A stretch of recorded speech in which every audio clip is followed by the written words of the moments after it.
Putin ने भारत आने से पहले पूरे यूरोप में खौफ फैला दिया है। पुतिन जब दिल्ली आ रहे होंगे तब उनके विमान में युद्ध को लेकर बहुत बड़े फैसले लिए जा सकते हैं। पुतिन ने साफ साफ कह दिया है कि अब यूरोप का नंबर आ चुका है। अगर उन्होंने कोई गलती की तो कोई सलामत नहीं बचेगा।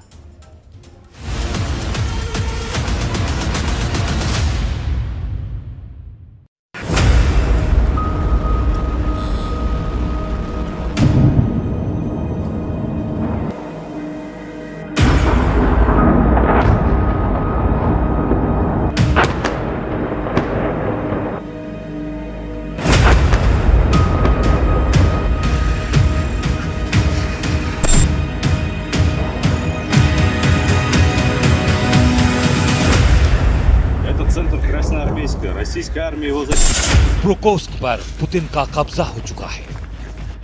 ब्रोकोस्क के बीचों बीच रूस की फौज ने तिरंगा फहरा दिया है। कोहरे में ढका यूक्रेन का ये पूर्वी शहर पुतिन का सबसे ताजा शिकार बना है। ब्रोकोस्क की जीत का ऐलान खुद पुतिन ने किया है और वो भी फौज की वर्दी पहनकर। पुतिन ने अब दुनिया को अपना युद्ध वाला फॉर्मूला बता दिया है। पुतिन का जंगी फॉर्मूला साफ है।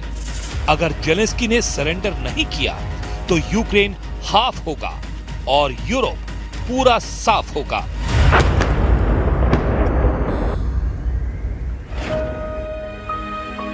पुतिन ने अपना टारगेट चुन लिया है। यूरोप की 3 बड़ी पावर को पुतिन बख्शेंगे नहीं। इसका सिग्नल पुतिन साफ साफ दे रहे हैं। पुतिन ये भी बता रहे हैं कि उनका निशाना चूकेगा नहीं, चाहे वार कैसे भी किया जाए। Здесь не может быть никаких сомнений. Только вопрос в чем? Если Европа вдруг начнет с нами войну, мне кажется, что очень быстро. Это же не Украина. С Украиной мы там действуем хирургическим способом, аккуратненько, так, чтобы, понятно, да, это не война в прямом современном смысле этого слова. Если Европа вдруг захочет начать с нами войну и начнет ее, то очень может быстро произойти ситуация, при которой нам не с кем будет договариваться.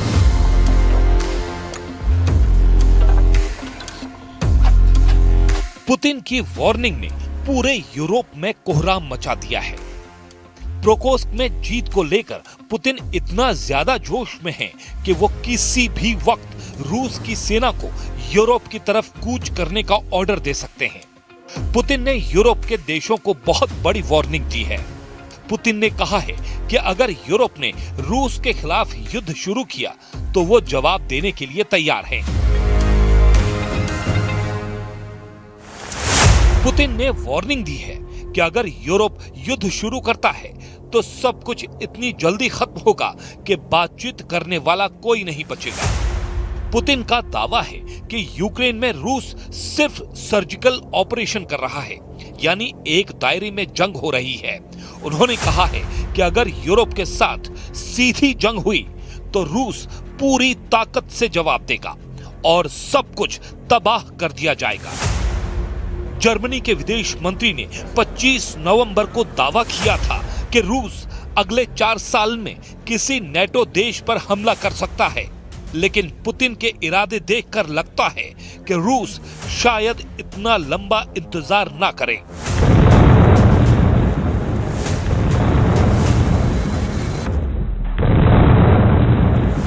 Европейцы не молчат, они обижаются, что их как бы отстранили от ведения переговоров, но хочу отметить, что их никто не отстранял. Они сами отстранились. Они же в какое-то время, у нас был с ними тесный контакт, потом они резко оборвали контакты с Россией. Это была их инициатива. Почему они это сделали? Потому что они взяли на вооружение тезис нанесения России стратегического поражения и живут до сих пор, судя по всему, в этих иллюзиях.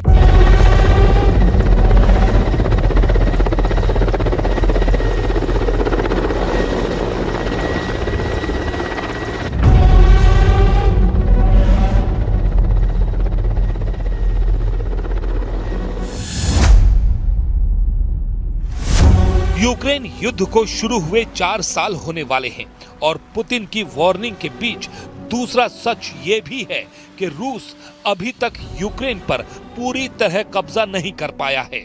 इसकी वजह है यूक्रेन को मिलने वाली मदद, जो नेटो देशों से कीव तक पहुंच रही है। यूरोप का दावा है कि अगर पुतिन यूक्रेन जीतेंगे तो फिर यूरोप टारगेट बन जाएगा। यूरोप पर अब यूक्रेन को भड़काने का इल्जाम लग रहा है और इसीलिए पुतिन बहुत गुस्से में हैं।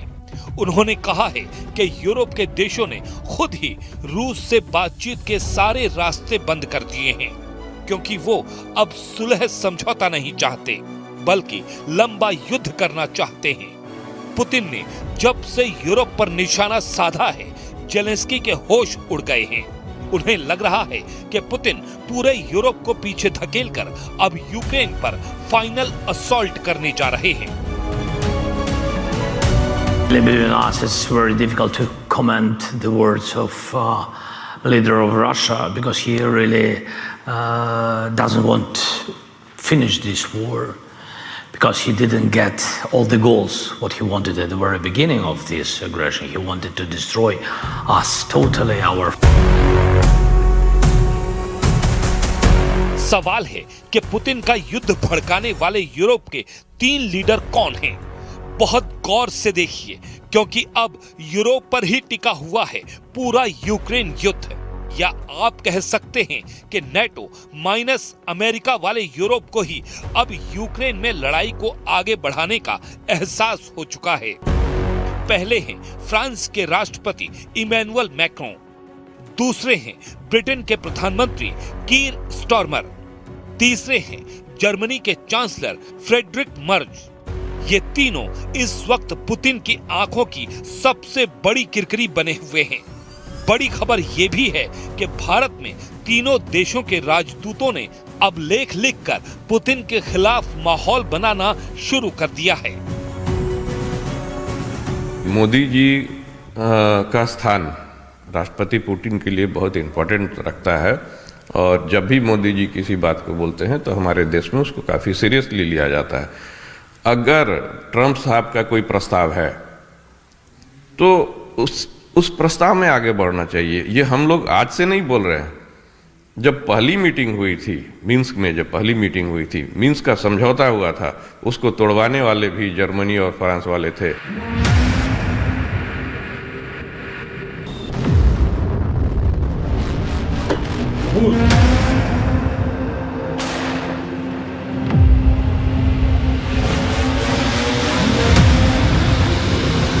इसमें कोई हैरानी नहीं होगी अगर जेलेंस्की ये तस्वीर देखकर दहल जाएं। हर धमाके के साथ पुतिन जेलेंस्की की राजधानी के और करीब बढ़ते जा रहे हैं। पोक्रोव्स्क और कुपियांस्क, इन 2 मोर्चों पर जेलेंस्की के हजारों सैनिक घिर चुके हैं। पुतिन की ड्रोन फोर्स उन्हें चुन चुन कर मार रही है। एक एक इमारत का हाल देखिए, वहां फटने वाले बम देखिए। पुतिन के ड्रोन हर खिड़की, हर दरवाजे पर यूक्रेन के सैनिकों को तलाश कर रहे हैं और जब उन्हें कोई नजर आता है तो होता है ऐसा धमाका।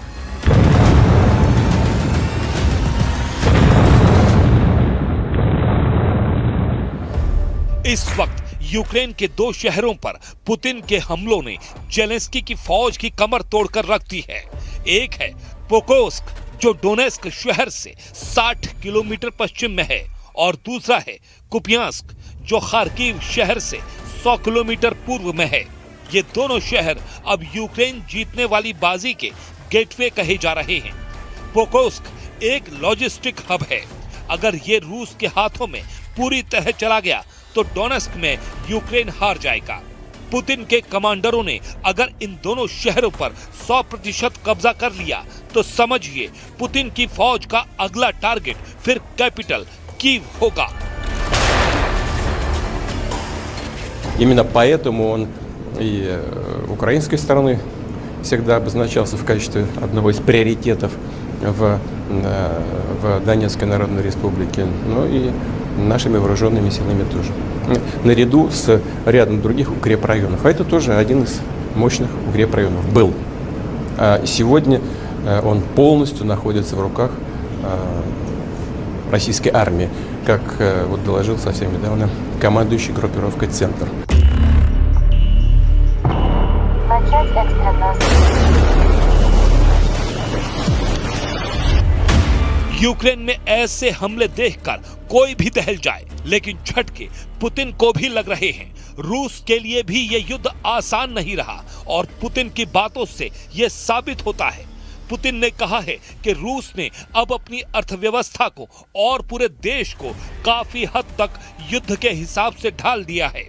वैसे रूस में कुछ ऐसा ही दूसरे विश्व युद्ध के दौरान किया गया था।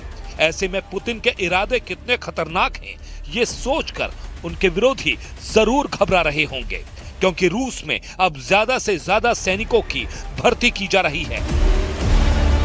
दावा किया जा रहा है कि रूस में अब हर महीने एक डिवीजन फोर्स तैयार की जा रही है।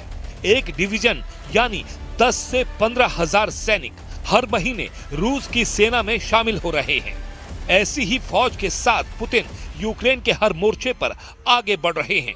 पोक्रोव्स्क की जीत डॉनबॉस के आसपास बहुत अहम साबित होगी। यहाँ रूस का कब्जा यूक्रेन के लिए बड़ा झटका है। पोक्रोव्स्क को यूक्रेन की फौज का सप्लाई गोदाम कहा जाता है। यहाँ पर रूस की जीत का आसपास के कई मोर्चों पर असर पड़ेगा।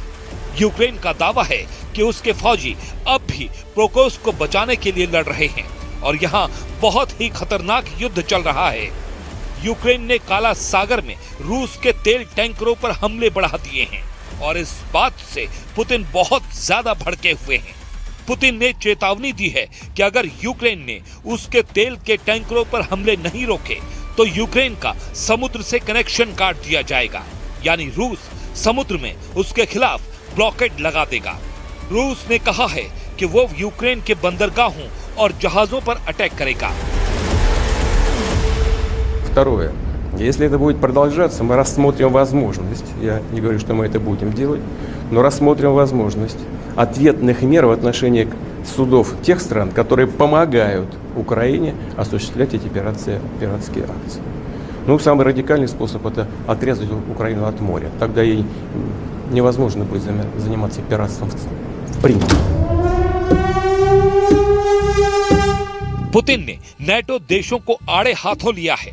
पुतिन ने कहा है कि यूरोप जिस तरह से रूस के खिलाफ काम कर रहा है, उसके बाद समझौते की कोई उम्मीद नहीं रह जाती। पुतिन ने कहा है कि अगर यूरोप रूस के खिलाफ युद्ध में उतरता है, तब समझौते की कोई गुंजाइश नहीं रहेगी।